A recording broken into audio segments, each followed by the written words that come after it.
विद्यार्थी मित्रांनो, या व्हिडिओमध्ये आपण महानुभाव पंथ किंवा संप्रदाय या संप्रदायाचे साती ग्रंथ हा भाग पाहणार आहोत.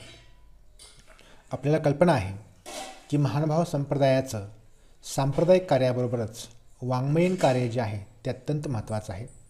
या संप्रदायामध्ये महिमभट, केशोबास, नरेंद्र, भास्कर भट्ट बोरीकर यासारखे अनेक उत्तमोत्तम ग्रंथकार निर्माण झाले, ज्यांनी लिहिलेल्या साहित्यानं मराठी साहित्यामध्ये मोलाची भर घातलेली आहे.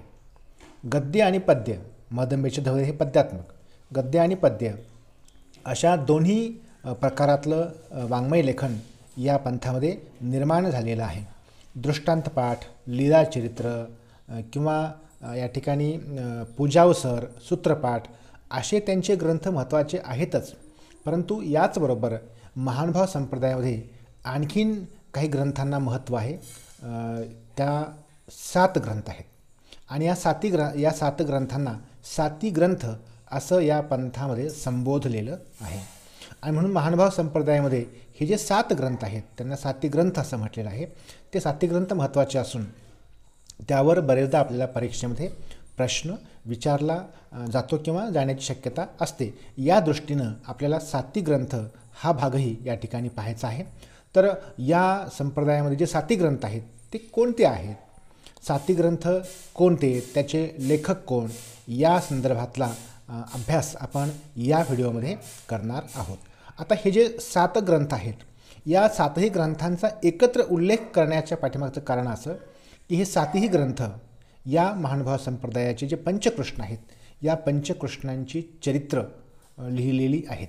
या 7ही ग्रंथामध्ये पंचकृष्णांचे चरित्र आलेले आहेत. आपल्या महानुभावांचे पंचकृष्ण आपण पाहिलेले आहेत: श्रीकृष्ण, दत्तात्रेय, चांगदेवराव, गुंडमराव, चक्रधर वगैरे वगैरे. तर या पंचकृष्णांची चरित्र, त्याचबरोबर या ग्रंथामध्ये महानुभाव संप्रदायाला प्रिय असलेली जी स्मरणभक्ती आहे, त्या स्मरणभक्तीसाठी सुद्धा या ग्रंथांचं अत्यंत महत्त्वाचं योगदान त्यांच्या संप्रदायामध्येही आहे आणि एकूणच मराठी साहित्यामध्ये सुद्धा आहे. म्हणून आपण या व्हिडिओमध्ये महानुभाव संप्रदायाचे जे 7 ग्रंथ आहेत ते आपण एक एक करून क्रमशः पाहूयात. मी त्यासाठी माझी PPT स्क्रीन शेअर करतो, ज्याद्वारे आपल्याला ते पाहता येतील.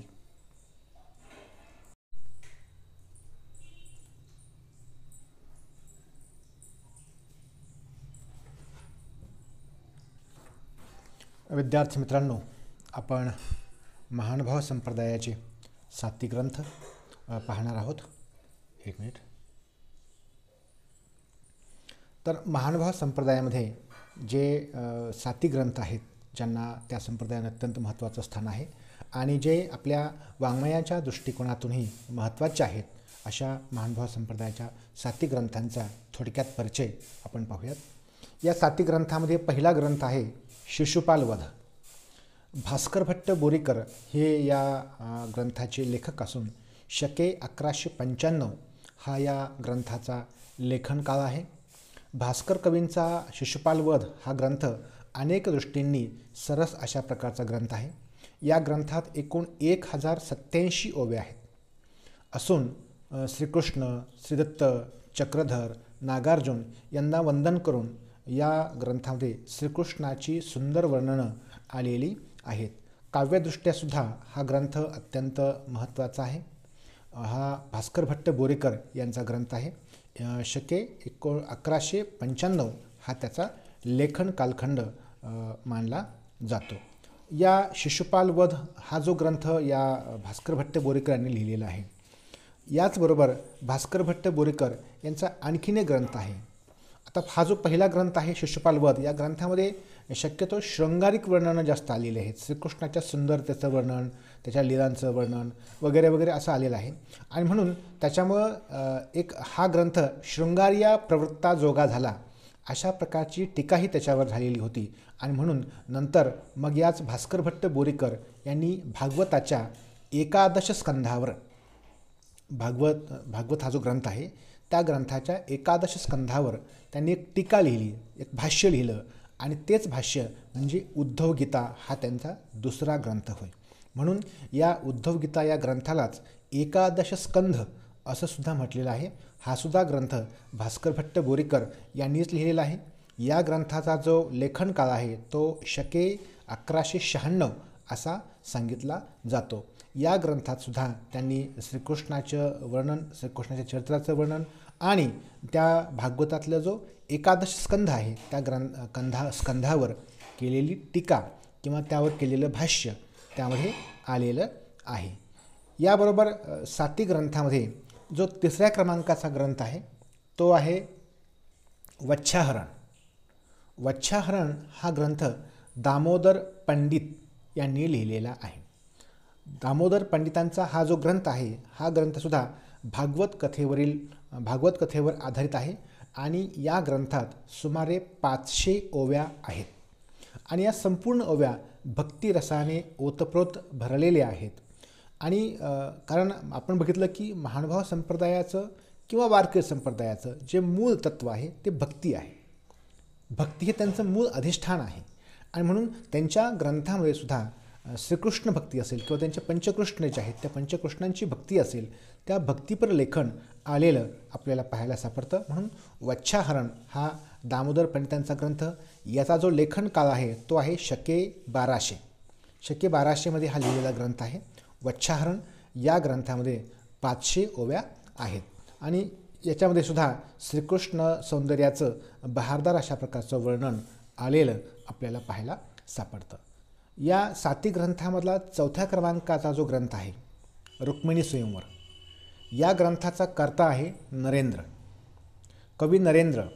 या कवी नरेंद्राविषयीच्या काही कथा आपण ऐकलेल्या असतील किंवा काही पूर्वीच्या अभ्यासक्रमामध्ये त्याच्यावरचा भागही होता की राजा रामदेवराव यादवांच्या दरबारामध्ये या कवी नरेंद्रानं रुक्मिणी स्वयंवर आपला ग्रंथ वाचून दाखवला आणि त्या राजाला वाटलं की हा ग्रंथ माझ्या नावावर झाला पाहिजे आणि त्या मोबदल्यामध्ये त्यानं कवी नरेंद्राला त्या ग्रंथामधल्या ओव्या इतक्या सुवर्णमुद्रा देण्याचं मान्य केलं.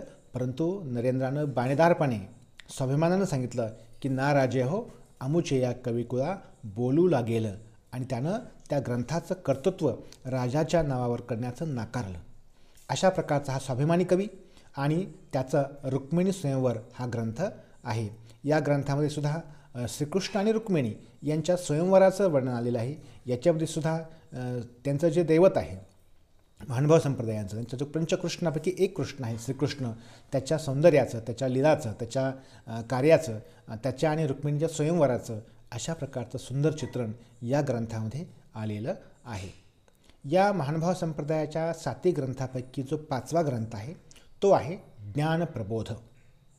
ज्ञानप्रबोध पंडित विश्वनाथ बाळापूरकर यांनी हा ग्रंथ लिहिलेला आहे. हा ग्रंथ पंडित विश्वनाथ बाळापूरकर यांनी शके 1253मध्ये लिहिला असं इतिहासामध्ये सांगितलं गेलेलं आहे. आणि मग हा जो ग्रंथ आहे या ग्रंथामध्ये ज्ञानवैराग्याची महती या पंडित विश्वनाथ बाळापूरकर यांनी वर्णन केलेली आहे की ज्ञानवैराग्य कशा प्रकारचं असलं पाहिजे, ज्ञानवैराग्य ही संकल्पना काय आहे, ते कसं मिळवावं किंवा ते प्राप्तीसाठीचे वेगवेगळे जे काही मार्ग असतील या संदर्भातलं सविस्तर विवेचन ज्ञानप्रबोध या ग्रंथामध्ये या पंडित विश्वनाथ बाळापूरकर यांनी केलेलं आहे. असे हे आपण महानुभाव संप्रदायाचे 5 ग्रंथ बघितले. याशिवाय अजून 2 ग्रंथ जे आहेत ते आपण पाहूयात. महानुभाव संप्रदायाच्या 7 ग्रंथापैकी जो 6वा ग्रंथ आहे तो आहे सह्याद्री वर्णन. सह्याद्री वर्णन. सह्याद्री वर्णन हा जो ग्रंथ आहे तो ग्रंथ खळोबास हे जे या संप्रदायामधले ग्रंथकार आहेत त्यांनी लिहिलेला असून तो शके 1254 या काळामध्ये लिहिला गेलेला आहे. सह्याद्री वर्णन. आता हा जो ग्रंथ आहे या ग्रंथामध्ये या महानुभावांचे जे पंचकृष्ण आहेत त्यापैकी श्री दत्तात्रेय प्रभू हे एक कृष्ण त्यांचे आहेत. आणि मग या दत्तात्रेयांच्या निवासामुळं प्रसिद्ध असणाऱ्या माहूर क्षेत्राचं वर्णन या सह्याद्री वर्णन या ग्रंथामध्ये खळोबास यांनी केलेलं आपल्याला पाहायला सापडतं. सह्याद्री वर्णन या ग्रंथामध्ये श्री दत्तात्रेयांच्या निवासानं वास्तव्यानं पावन झालेलं माहूर क्षेत्र जे आहे त्या क्षेत्राचं वर्णन याच्यामध्ये आलेलं आहे. आणि हा ग्रंथ शके 1254 या कालखंडामध्ये लिहिला गेलेला आहे.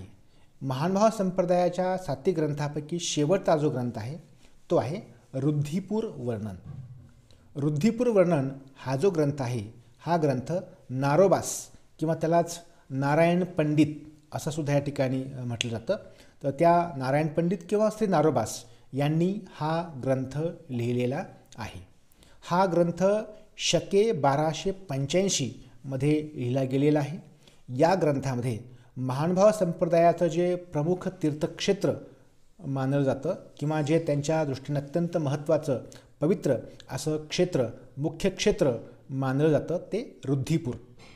आणि मग या ऋद्धिपुराचं वर्णन किंवा ऋद्धिपूर या क्षेत्राचा महिमा या ऋद्धिपूर वर्णन या ग्रंथामध्ये केलेला आहे. कारण या ग्रंथाच्या नावातच आलेलं आहे ऋद्धिपूर वर्णन. यावरून ऋद्धिपूर हे जे महानुभाव संप्रदायाच्या दृष्टिकोनातून अत्यंत महत्त्वाचं पवित्र असं तीर्थक्षेत्र आहे त्या ऋद्धिपुराचं वर्णन किंवा त्या क्षेत्राचा महिमा या ऋद्धिपूर वर्णन ग्रंथामध्ये नारोबास किंवा नारायण पंडित यांनी चित्रित केलेला आहे. आणि मग अशा प्रकारच्या या सातही ग्रंथांचा थोडक्यात आपण परिचय घेतलेला आहे. या सातही ग्रंथामध्ये महानुभाव संप्रदायाचे जे पंचकृष्ण आहेत त्या पंचकृष्णांची महती आहे, त्या पंचकृष्णांचं चरित्र आहे, त्या पंचकृष्णांच्या व्यक्तिमत्वाविषयी, त्यांच्या सौंदर्याविषयी, त्यांच्या कार्याविषयीचं विवेचन आलेलं आहे. आणि यामध्ये जे शेवटचे 2 ग्रंथ आहेत सह्याद्री वर्णन आणि ऋद्धिपूर वर्णन हे ग्रंथ स्थलवर्णनपर जरी असले तरीसुद्धा त्याच्या माध्यमातून त्यांचे जे दैवत आहेत, त्यांचे जे कृष्ण आहेत, त्यांच्या प्रतीचा प्रेमभाव, त्यांच्या प्रतीचा आदरभाव, त्यांच्या प्रतीचं स्मरणभाव या ग्रंथांतून व्यक्त झालेला आपल्याला पाहायला सापडतो. अशा प्रकारे महानुभाव संप्रदायाचे 7 ग्रंथ आपण पाहिलेले आहेत. आता हे जे 7 ग्रंथ आहेत या ग्रंथांचं म्हणजे त्यांचं सांप्रदायिकदृष्ट्या महत्त्व आहेच, परंतु हे ग्रंथ काव्यदृष्ट्या, हे ग्रंथ भाषिकदृष्ट्या, हे ग्रंथ त्या काळच्या भाषा, समाज, संस्कृती यांचं एक इतिहास म्हणून सुद्धा अशा सगळ्या दृष्टींनी या ग्रंथांचा मराठी साहित्यामध्ये अत्यंत महत्त्वाचा या ठिकाणी भाग आहे. आणि त्यांचं महत्त्वाचं योगदान मराठी साहित्यामध्ये आलेलं भेटलेलं आपल्याला या ठिकाणी पाहायला सापडतं. म्हणून महानुभाव संप्रदायाचं जे वाङ्मयीन कार्य आहे त्या वाङ्मयीन कार्यामध्ये या महानुभाव संप्रदायाच्या 7 ग्रंथांचा उल्लेख अतिशय आवर्जून या ठिकाणी करावा लागतो. या ठिकाणी आपण महानुभाव संप्रदायाचे 7 ग्रंथ बघितले. याचा पुढचा भाग आपण नंतर पुढच्या व्हिडिओमध्ये पाहूयात. आत्तापुरतं एवढंच. ठीक आहे, थांबूयात आपण. धन्यवाद.